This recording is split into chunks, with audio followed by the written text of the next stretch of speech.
freedom, family, world unity, all these things and more will be discussed on this podcast.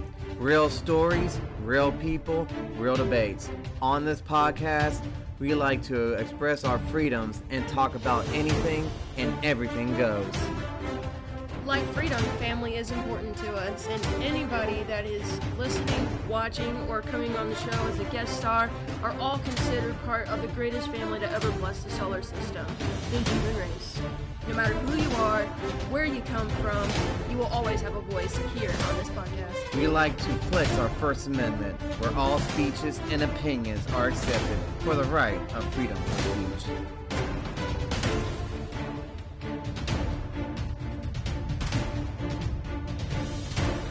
We have a saying we like to live by. Live life with eyes wide open. Being open-minded leads to true understanding of the world as it really is. Please, come, join us, and enjoy this experience as we embark on this journey of truth as we dismantle the subjective truth. I'm your host, Nick. And I'm your co-host, Victoria. And you're experiencing high consciousness.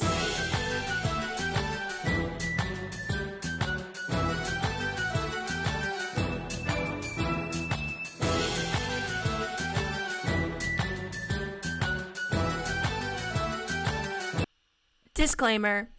Any and all information on topics presented are to the best of all who is present in each episode's knowledge. The goal of this podcast is to bring people together and set the example we all wish to see in our everyday lives. Whether it's home life, education, politics, history, business, etc. Any and all subjects can and will be talked and peacefully debated about on this podcast. On debate episodes, there will be a set rules of debate that hosts and guests alike must follow. We ask that you, the audience, like we ask of our guests, in the comments to please try to keep the language as clean as possible. We are a podcast for entertainment as well as educational purposes. Here we are all equal no matter what race, age, or gender. Thank you, and enjoy the show. Hi, y'all. And welcome back To an episode of High Consciousness. I'm your host, Nick. And I'm your co-host, Victoria. And we are High Consciousness. Welcome back, everybody, to a new episode. Today's episode is going to be a real special treat. As you can see, our editor Tyler is not sitting in on this one today. He just wasn't feeling good, so he's taking a little break today, which is fine. He earned it. But anywho's, so we're going to be taking a very special route today. First, we're going to start off with something that we went over within our very first episodes with the book Secret Destiny of America. Yep, our very first book. And we're going to take a page out of chapter 17. The unknown who swayed the signers to sign the Declaration of Independence. Which is important that we hear this speech before we start the reading of the Declaration of Independence, which is today's episode. Yeah, and so we begin. According to Jefferson, it was late in the afternoon before the delegates gathered their courage to the sticking point. The talk was about axes, scaffolds, and the gibbet, when suddenly a strong, bold voice sounded. Gibbet! They may stretch our necks all the gibbets in the land. They may turn every rock into a scaffold, every tree into a gallows, every home into a grave, and yet the words of that parchment can never die. They may pour our blood on 1,000 scaffolds, and yet from every drop that dies, a new champion of freedom was sprung into birth. The British king may blot out the stars of God from the sky, but he cannot blot out his words written on that parchment there. The works of God may perish, his words never. The words of this declaration will live in the world long after our bones are dust. To the mechanic in his workshop, they will speak hope. To the slave in the mines, freedom. But to the coward kings, these words will speak in tones of warning. They cannot choose, but hear. Sign that parchment. Sign if the next moment the gibbet rope is about your neck. Sign if the next minute this hall rings with the clash of falling axes. Sign by all your hopes in life or death, as men, as husbands, as fathers, brothers. Sign your names to the parchment, or be accursed forever. Sign, and not only for yourselves, but for all ages. For that parchment will be the textbook of freedom, the Bible of the rights of men forever.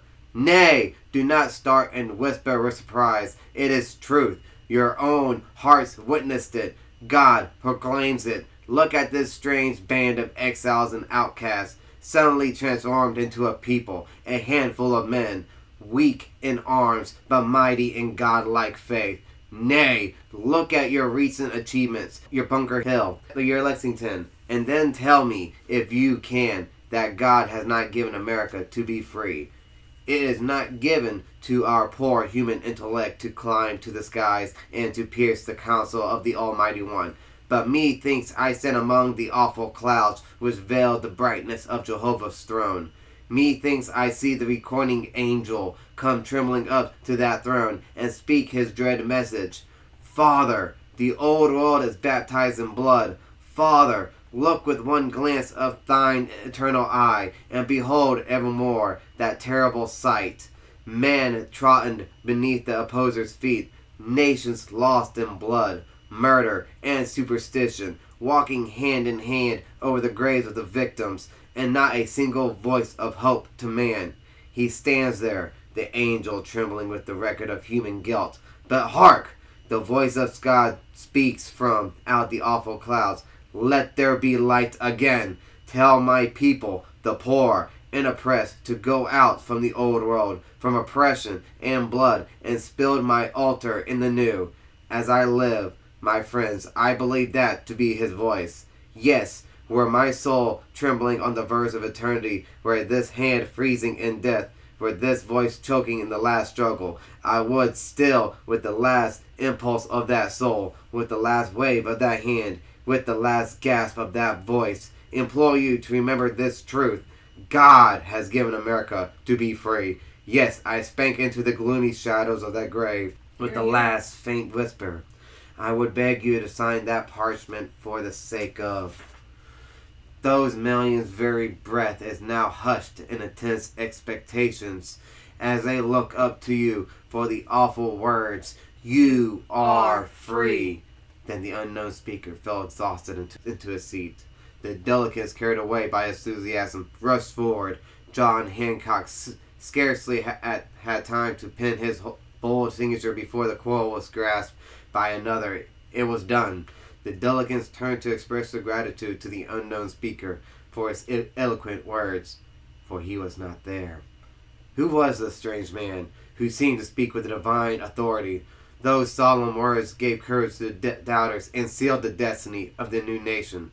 Unfortunately, no one knows. His name is not recorded. None of those present knew him, or if they did, not one acknowledged the acquaintance. How he had entered into the locked and guarded room is not told, nor is there any record of the manner of his departure. No one claimed to have seen him before, and there is no mention of him again after this single episode. Only his imperishable speech bears witness to his presence. There are many interesting implications in his words. You just kind of... No, I'm going to leave on a cliffhanger right there. No, don't do that. Why not? Get back to reading. Oh, if you want to get back to reading? Mm-hmm. Oh, well. Just finish off that last thing and then... He speaks of the rights of man, although all through Thomas Paine's book by that name was not published until 13 years later. There's that magical number of mine, 13. There it is again. So, that is the speech that drove our founding fathers to sign this next document that I, your hostess Victoria, am about to read to you today. So, let's get into it.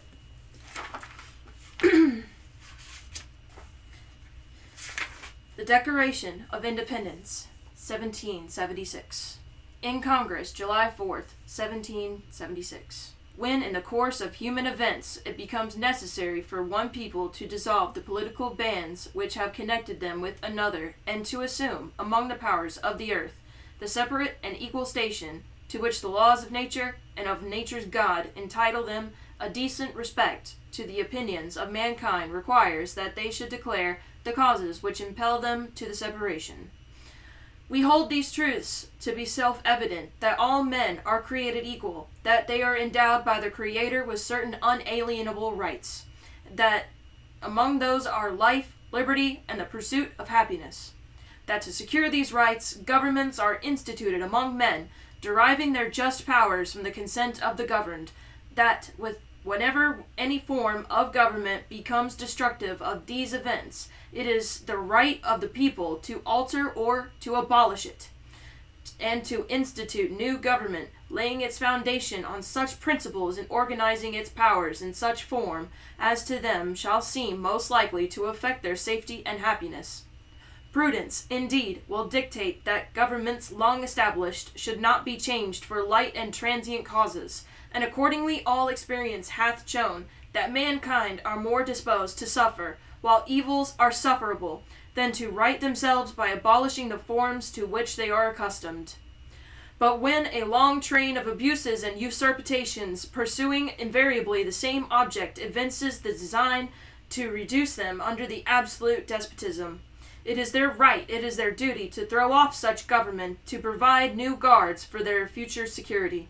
Such has been the patient sufferance of these colonies, and now is such the necessity which constrains them to alter their former systems of government. The history of the present King of Great Britain is a history of repeated injuries and usurpations, all having in direct object the establishment of the absolute tyranny over these states. To prove this, let facts be submitted to a candid world. He has refused his assent to laws and most wholesome and necessary good for the public good. He has forbidden his governors to pass laws of immediate and pressing importance unless suspended in their operation until his assent should be obtained. And when so suspended, he has utterly neglected to attend them. He has refused to pass other laws for the accommodation of larger districts of people, unless those people would relinquish the right of representation in the legislature, a right inestimable to them and formidable to tyrants only. He has called together legislative bodies at places unusual, uncomfortable, and distant from the depository of their public records, for the sole purpose of fatiguing them into compliance with his measures. He has dissolved representative houses repeatedly, for opposing with manly firmness his invasions on the rights of the people. Manly. Manly? With manly firmness in his invasions on the rights of the people. That's what it says. Manly. M-A-N-L-Y. No I. He has refused for a long time, after such dissolutions, to cause others to be elected, whereby the legislative powers, incapable of annihilation, have returned to the people at large for their exercise. The state remaining in the meantime exposed to all the dangers of invasion from without and convulsions within. Oh boy. Some of these things they're accusing King George of, some of the things that we are currently, Yeah. You know what? Never mind. I'm going to continue. He has endeavored to prevent the population of these states, for that purpose obstructing the laws of naturalization of foreigners, refusing to pass others to encourage their migration hither, and raising the conditions of new appropriations of lands. He has obstructed the administration of justice by refusing his assent to laws for establishing judiciary powers. He has made judges dependent on his will alone for the tenure of their offices and the amount and payment of their salaries. He has erected a multitude of new offices and sent hither swarms of officers to harass our people and eat out their substance. Like the Ministry of Truth that Joe Biden developed in 2020 did. You just had to throw that out there, didn't you? Well, Joe Biden and the Harris administration in general have created quite a lot of new offices that have done a lot more to harass certain types of people rather than help them. Oh, yeah, well... And hinder other types of people rather than help them. And I'm just going to leave it plain and in the middle as that, and there is no other context. I will let y'all do your own context clues and thinking and assumptions on your own. I don't care what anybody says, I am just pointing out certain facts. I'm continuing on. He has kept among us in times of peace standing armies without the consent of our legislatures.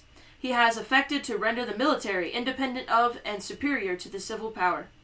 He has combined with others to subject us to a jurisdiction foreign to our Constitution and unacknowledged by our laws, giving his assent to their acts of pretended legislation, for quartering large bodies of armed troops among us, for protecting them by a marked trial from punishment for any murders which they should commit on the inhabitants of these states, for cutting off our trade with all parts of the world, for imposing taxes on us without our consent, for depriving us in many cases of the beliefs of trial of by jury, for transporting us beyond seas to be tried for pretended offences, for abolishing the free system of English laws in a neighboring province, establishing therein an arbitrary government, and enlarging its boundaries so as to render it at once an example and fit instrument for introducing the same absolute rule into these colonies, for taking away our charters, abolishing our most valuable laws, and altering fundamentally the forms of our governments, for suspending our own legislatures and declaring themselves invested with power to legislate for us in all cases whatsoever.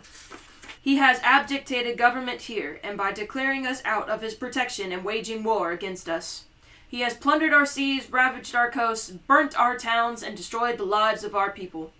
He is, in this time, transporting large armies of foreign mercenaries to complete the works of death, desolation, and tyranny, already begun with the circumstances of cruelty and perfidy scarcely paralleled in the most barbarous ages, and totally unworthy of the head of a civilized nation. He has constrained our fellow citizens taken captive on the high seas to bear arms against their country, to become the executioners of their friends and brethren, or to fall themselves by their hands. He has excited domestic insurrections amongst us, and has endeavored to bring on the inhabitants of our frontiers the merciless native savages, whose known rule of warfare is an undistinguished destruction of all ages, sexes, and conditions. In every stage of these oppressions, we have petitioned for the redress in the most humble terms. Our repeated petitions have been answered only by repeated injury.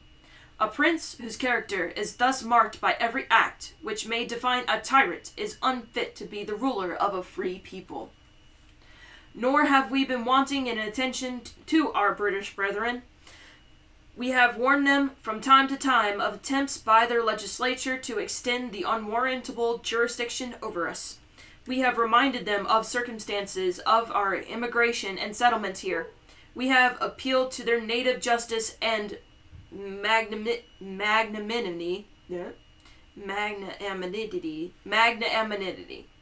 That's a big word to say, y'all. That is MAGNANIMITY. A lot of I's, a lot of N's. Yeah. I feel like Nemo in magnanimity. Okay, you know what? I need to take a little break and actually look up what that word means, because amity. I can't even say amity. I think Magnanimity. Magnanimity. There it is. Is that it? Is that how to spell it? I know I just said it out loud, but I just gotta double check my spelling. Yes. Where? Years. Okay. The fact or condition of being... I thought the whole point of a definition is not to have the word in the definition. Magnanimous. Okay. Like what? Yeah, use a big... The definitions are breaking the rules of the spelling bee, bro. Like, you're not supposed to have it in there. It's a different word. Magnanimity. Generous or forgiving, especially toward a rival or less powerful reason. Magnanimity means greatness of spirit. It's the opposite of selfishness. Okay? So wait a minute. We have appealed to their native justice and magnanimity, and we have conjured them by the ties of our common kindred to disavow these usurpations. Okay. So now that kind of makes a little more sense, I guess. Now we're back out of the Matrix. Alright, so I'm going to read that sentence one more time. Okay, here we go. We have appealed to their native justice and magnanimity, and we have conjured them by the ties of our own kindred to disavow these usurpations, which would inevitably interrupt our connections and correspondence. They too have been deaf to the voice of justice and consanguinity. consanguinity. Another big word. We must therefore acquiesce the necessity, which denounces our separation and hold them, as we hold the rest of mankind, enemies in war, in peace, friends.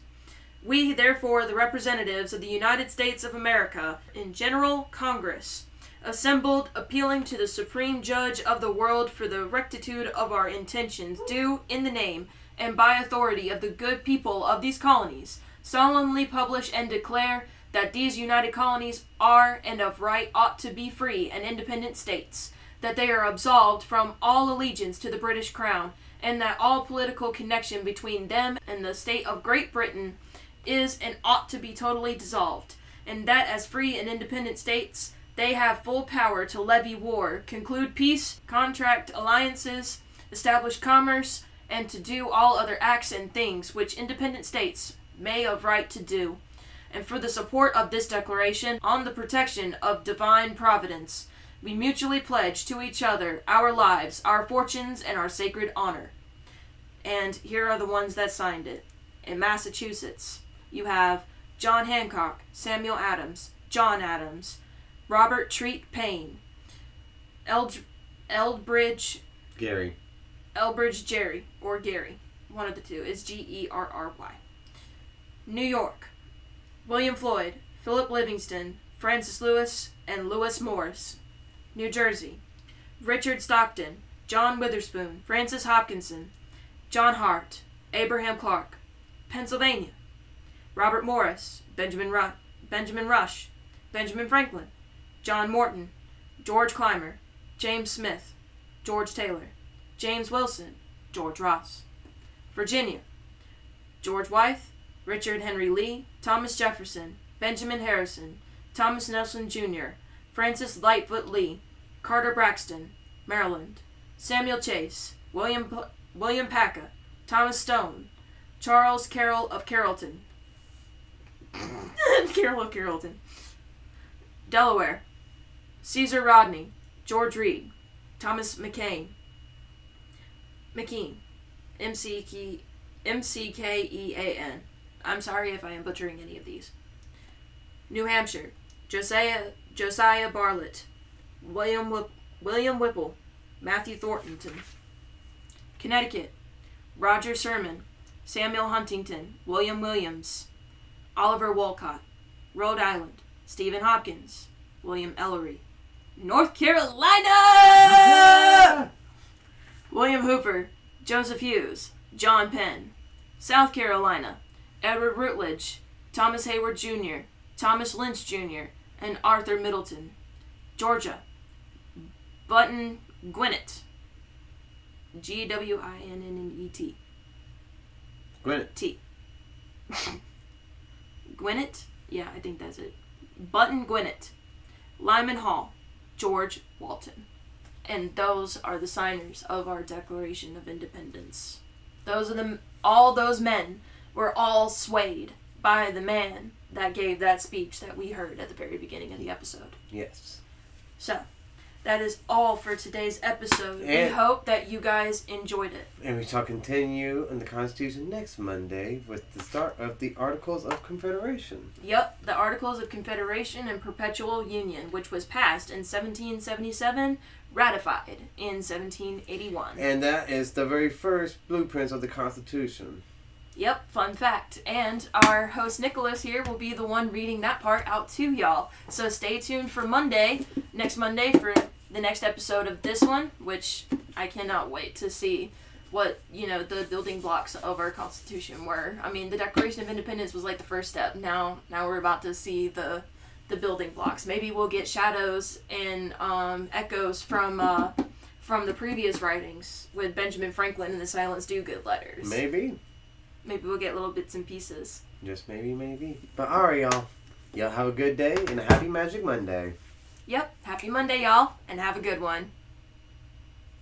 Oh, yes. And by the way, live eyes wide open. Live life with eyes wide open. Oh, God. Yeah, that's right. We gotta have a blooper in there. Oh, no. A blooper! And with that, we're out.